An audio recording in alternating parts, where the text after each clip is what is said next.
Yeah Naveen గారు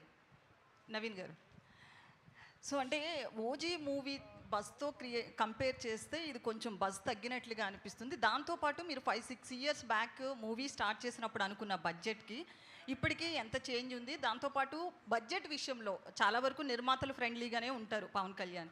so ఆయన ఏమైనా బడ్జెట్ విషయంలో ఏమైనా మీతో మాట్లాడడం కావచ్చు, అట్లా ఏమైనా రెమ్యునరేషన్ తగ్గించుకోవడం కానీ ఏమైనా చేశారా ఈ మూవీ విషయంలో? అంటే ఈ మూవీ 5-6 ఇయర్స్ ముందు మొదలవలేదండి. అనుకుంది 5-6 ఇయర్స్ ముందు. 2023 ఎండ్లో వీ షాట్ ఫర్ 10 days. మొన్న జూన్ 10th నుంచి జాన్ దాకా కంప్లీట్ మిగతా వాట్ ఎవర్ 70-80 days షూట్ తీసాం.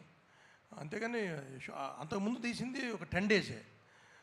తర్వాత ఇది నేను చెప్పా కదా, హరీష్ గారు అన్నందరికి బడ్జెట్ ఎప్పుడు ప్రాబ్లం ఉండదు. అదే ఆయన అంటే ఆయన మీద ఉన్న కాన్ఫిడెన్స్ కావచ్చు, కమాండ్ కావచ్చు, ప్రొడ్యూసర్ లాగానే ఫైట్ చేస్తాడు ఆయన. అంటే అన్నెసరీ వేస్టేజ్ ఏదైనా ఉంటే మట్టుకి ఆయన సొంత రూపాయలాగా ఫీల్ అవుతాడు, ఇరిటేట్ అవుతాడు, ఫైట్ చేస్తాడు. సో కళ్యాణ్ గారు ఇంకా ఆయన ఎంత సపోర్ట్ చేశాడంటే ఆయన మా దగ్గర మినిమం నామినల్ అడ్వాన్స్ తర్వాత ఇప్పుడు దాకా ఆయన ₹1 కూడా తీసుకోవాలి. ఆయన క్లియర్గా మీకు కొద్ది డిలే అయింది, కంఫర్టబుల్గా అయితే ఏమైనా చేయండి, లేకపోయినా పర్లేదు అని నేను సినిమా స్టార్టింగ్ ముందు కలిసిన రోజు చెప్పారు ఆయన. అంటే ఇట్స్ ఎ షాకర్. ఇండస్ట్రీలో ఎవరు చెప్పిన నంబర్ కూడా అట్లా చెప్పారు ఆయన క్లారిటీ కూడా. ఏమండి నేను పొలిటికల్గా ఉన్నా, నేను ఎక్కడ ఆగకుండా 3 monthsలో మీ షూటింగ్ కంప్లీట్ చేస్తాను, నాకు పనున్నా నేను ఎవ్రీడే వచ్చి చేస్తానని ఆయన 12 hours 15 hours పనిచేశారు ఈ సినిమాకి. లేకపోతే ఇట్లా అయ్యేది కాదండి. అండ్ ఆయన లుక్ అది ఆయన ట్రాన్స్ఫార్మ్ అయ్యి ఐ థింక్ ఈ మధ్యకాలంలో he's looking best in this film.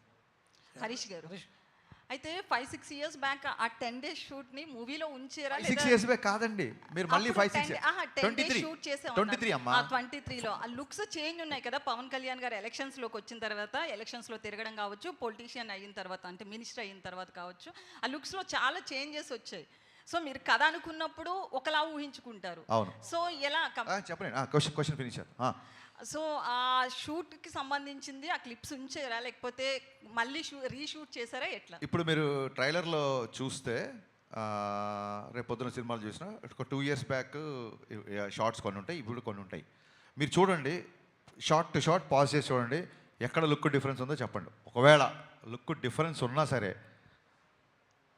కొంచెం దాన్ని ఏమంటారు, అక్కడ పవన్ కళ్యాణ్ కనపడతారు, ఇక్కడ పవన్ కళ్యాణ్ కనపడతారు. అదేంటి 2 years బ్యాక్ పవన్ కళ్యాణ్ ఇప్పుడు హీరో మారిపోయాడు ఏంటి అనేంత లుక్ అయితే ఉండదు.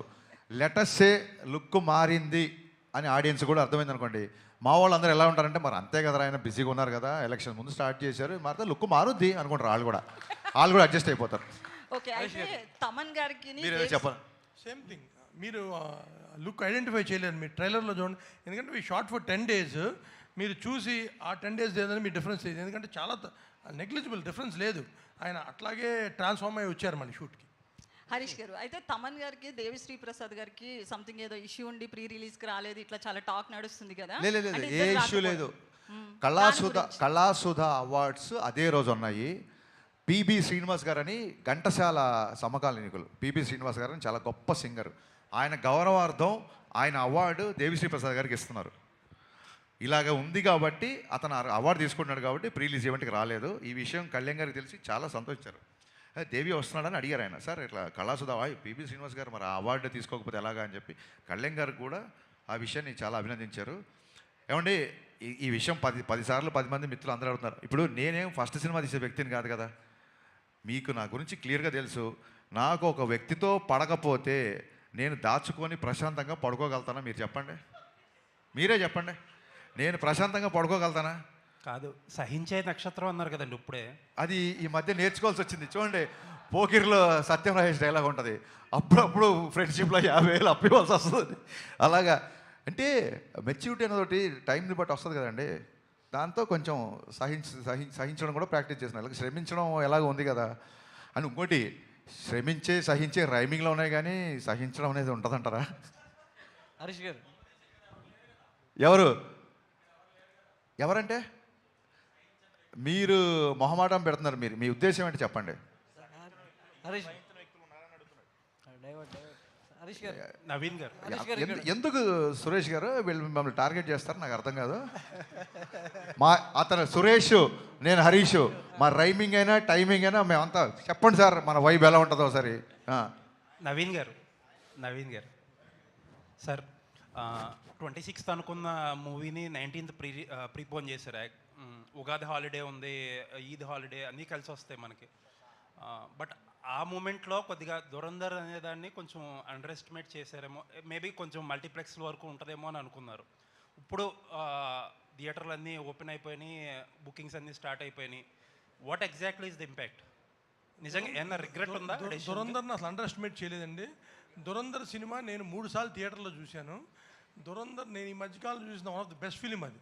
అది అది ఓపెనింగ్ డే 100 crores చేస్తుందని తెలుసు. అది 1000 కోట్లు ఫస్ట్ ఒక లాంగ్వేజ్లో 1000 కోట్ల సినిమా చేస్తుంది. అది ఇట్స్ కామన్ సెన్స్, డెఫినెట్గా చేస్తుంది.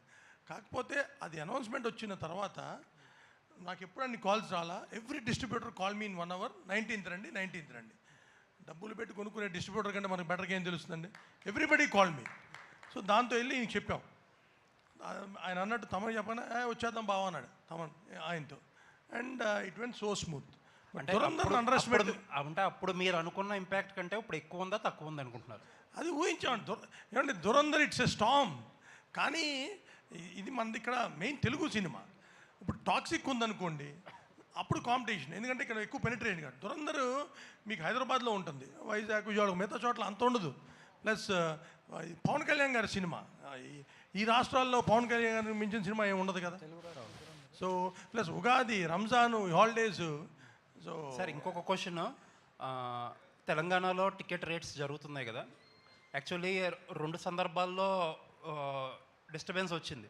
రాజాసాబ్కి మీరు డిస్ట్రిబ్యూటర్గా ఉన్నారు, ఇప్పుడు మీరు ప్రొడ్యూసర్ కమ్ డిస్ట్రిబ్యూటర్. అంటే లాస్ట్ మినిట్లో ఈ జరిగే చేంజెస్ వల్ల, ట్రేడ్ వల్ల ఎలా ఇంపాక్ట్ అవుతుంది, ఏం జరుగుతుంది అసలు? అంటే ఆంధ్రాలో ఏ ప్రాబ్లం లేదు, ఇక్కడ కూడా ఏదో 1-2 లీగల్ పార్టీస్ వల్ల రిపీటెడ్గా ఇదే ప్రాబ్లం ప్రతి సినిమాకి జరుగుతుంది. దట్ ఈస్ ద ప్రాబ్లం అండి. దానివల్ల ఏమండి, government is so cooperative. Revanth Reddy గారు ఏది అడిగినా చేస్తారు ఇండస్ట్రీకి. సో చేశారు, మాకు సలార్కి ఇచ్చారు. అంటే అసలు ఈ రేట్స్, బెనిఫిట్స్ ఏదడిగితే చేశారు. అదే కాదు, ఇండస్ట్రీ కోసం ఏది కావాలని ఆయన దగ్గరికి వెళ్ళినా ఆయన he's always welcome and he's doing everything. కానీ ఇక్కడ కోర్టులో ఇష్యూస్ వచ్చినప్పుడు సో వాళ్ళకి ఇబ్బంది వస్తుంది. సో దానివల్ల వచ్చిన ఇష్యూ. అండ్ దీనికి టైం కూడా తక్కువ ఉంది. అండ్ వీ ఫెల్ట్ సరే దురంధర్ ఉంది, దురంధర్కి ఒక ప్రైజు మన దానికి ఎక్కువ, ఎందుకని మేము ఒక డెసిషన్ తీసుకుని this time we want to try this. And it's we're getting lot of appreciation and moment కూడా చాలా బాగుంది. అండ్